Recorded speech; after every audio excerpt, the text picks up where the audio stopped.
Okay, good morning, students. So today we will learn about geophysical methods, right? So the stratification of soils and rocks can be determined by different types of geophysical methods of exploration, which measures the certain changes in physical characteristics of these materials, right? For example, density, magnetism, electric resistivity, etc. So basically, these methods are the best provide some missing information between widely spaced boreholes, but it cannot replace boreholes, right?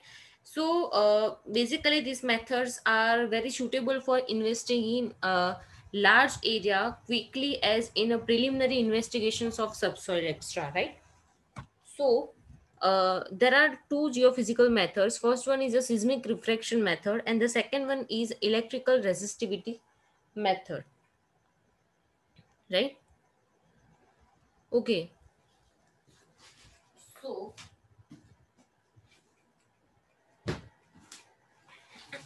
okay. So first we talk about this seismic refraction method. Okay.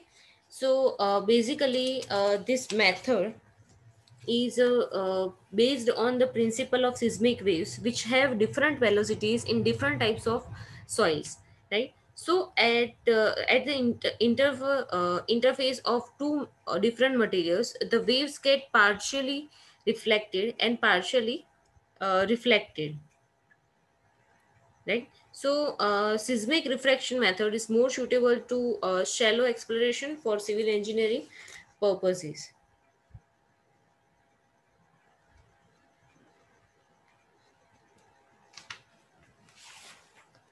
So this method starts by inducing impact or shock waves into the soils at a particular location at this P,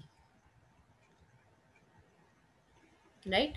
This is the impact point, as you can shown in this figure, which is a capital P, right? By a hammer blow or by some explosive charge, right? A shock waves travels through the top layers of the soil, right? This the top layer, right? Top layer of the soil, which includes rocks with a velocity v1, right? Which mainly depends on the type of material in layer 1, right? This is the layer 1, and this velocity is passing through this level 1, which is we call as a v1, which is velocity in layer 1. So here indicate v1 v1 v1, right? Here three types of here three geophones are provided. First one is x0, x1, and x2, right? So the the observation of the first arrival of the wave is recorded by geophones located at these various points, such as A, B, C, right? Which is right, A, B, and C, which is x0, x1, and x2, right? So these geophones converts the ground vibration into the electrical impulses and transmit them to the recording apparatus, right? So it is assumed that the subsurface strata are such that the velocity of the shock waves increases with the depth, right? So here, as per this basic fundamental, right, which means uh, shock waves are increases with increase in the depth, right? So here we have three velocities, so we can set this in order like v3 is greater than v2, v2 is greater than v1, right? So at geophones located close to the points of the impact, such as point A, so direct waves with the velocity v1 reach first, as you can see in this figure, right? At the point which are located away from the point of impact, such as point B, right? So the refractive waves reaches earlier than the direct waves. So this wave starts from point P and travel with the velocity v1 in the upper layer, get refracted at the interface, and move with the much higher velocity v2 in the second layer. Emerge again at the interface and travel back to the ground surface at a lower velocity v1 in the upper layer, right?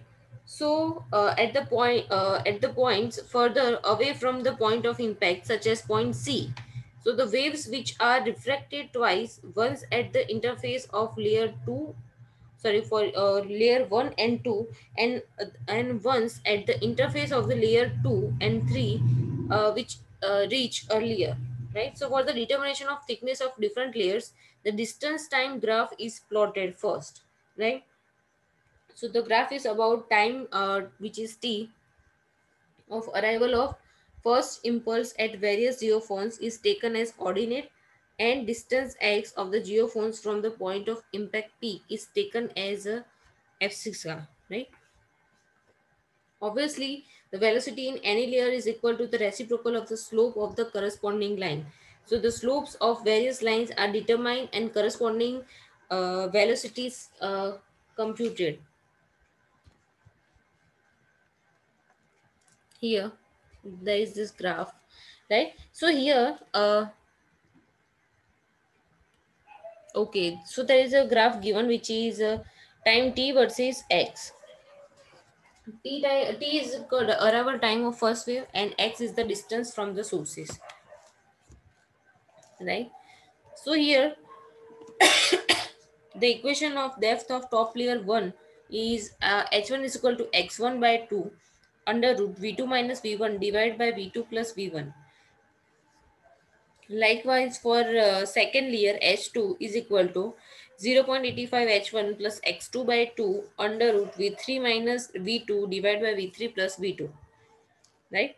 So, its limitation is this method cannot be used where a hard layer overlies a soft layer, and also cannot used in area covered by concrete or asphalt pavement, right? Since these materials represent a condition of hard surface over a softer stratum. So if the area contains some underground features such as buried conducts, irregular water tables, irregularity dipping strata, and the interpretation of the results become very difficult. So if the surface layer is frozen, the method cannot be successfully used. So the method requires sophisticated and costly equipment. For proper interpretation of seismic survey results, the service of an expert are required, right? So our second method is electrical resistivity method. So this electrically resistivity method has two types. First one is electrical profiling, which is also known as a mapping method, and the second one is electrical sounding method, right? So first talk about electrical profiling or mapping method. So this resistivity material mainly depends upon the type of material, its water content, density, concentration of dissolved ions, etc. So rock and dry soils have a greater resistivity than saturated clays. So this fact is used in this method, right? So So the test is conducted by driving four electrodes into the ground along the straight line at equal distance, capital D, as shown in figure, right? So the direct current DC is applied between the two outer electrodes, and potentially drop between the two inner electrodes is measured. So the two outer electrodes are known as current electrodes, and two inner electrodes are known as potential electrodes, right? So the electrical resistivity D is given by, so the equation of small d is equal to 2 pi d v divided by I. So here small d is equal to mean resistivity, unit is ohm by meter. D is equal to distance between electrodes measured in meter. V is equal to potential drop between two inner electrodes, and a unit is volts, and I is the current applied between two outer electrodes, which will measure in ampere. So the above equation gives the mean the resistivity up to a depth of d below the ground surface. as the depth of current penetration below the ground surface is approximately equal to spacing of electrodes. For knowing the horizontal changes in subsoil strata, the electrodes kept at a distance speaking are moved as a group along the line of test, right? As you can shown in this figure, right? Here D1, D2 and D3, which is sounding arrangement, and this is a profiling arrangement. So electrically sounding method. Basically this method consists of four electrodes is expanded about a fixed central point by increasing the spacing gradually from an initial small value to a distance roughly equal to the depth of exploration desired. Right. So this method gives an information about the change in a strata in vertical direction. Method can indicate subsurface variation when a hard layer overlies a soft layer or vice versa, right? So it can also be used to locate the water table, right? So there are certain limitations of electrical resistivity methods. First one is the methods are capable of detecting only the strata having different electrical resistivity. The results are considerably influenced by the surface irregularities, wetness of the strata, and electrolyte concentration of the groundwater. The services of an expert in the field are needed, right? Next is a boring log, right? So the information on subsurface conditions obtained from the boring operation is usually presented in the form of boring records, commonly known as a boring log. Right, so continuous record of various strata identified at various different depths of boring is presented. Description or classification of various types of soils and rocks encountered and data regarding groundwater level are presented in a pictorial manner on the log. So the sample record sheet for a boring is shown in figure, and site plan showing disposition of the boring should be attached to the record sheet. So here is a borehole log, right? So it contains many details, which is location, project, boring method, right? So there are loose light brown sand, medium dense brown sand, right? Different types of and also describe its remarks, which is also indicate water level. So this type of boring log are given. The next is a subsurface profile, right? So the data obtained from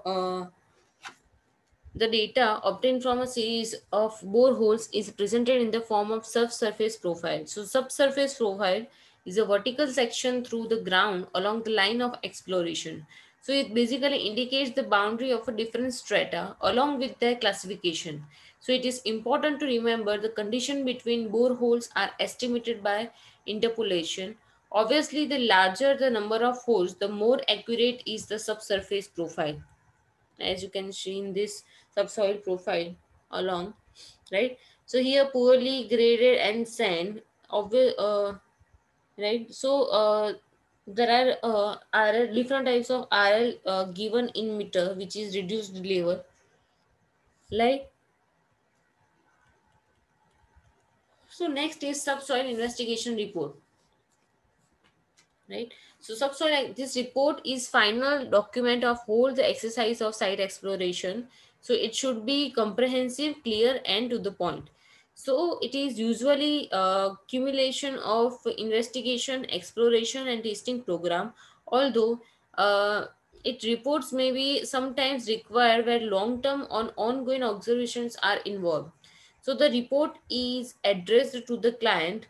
It may be purely factual or may contain, if requested, advice and recommendation relating to the design and construction, and may also contain suggestions regarding post-construction monitoring.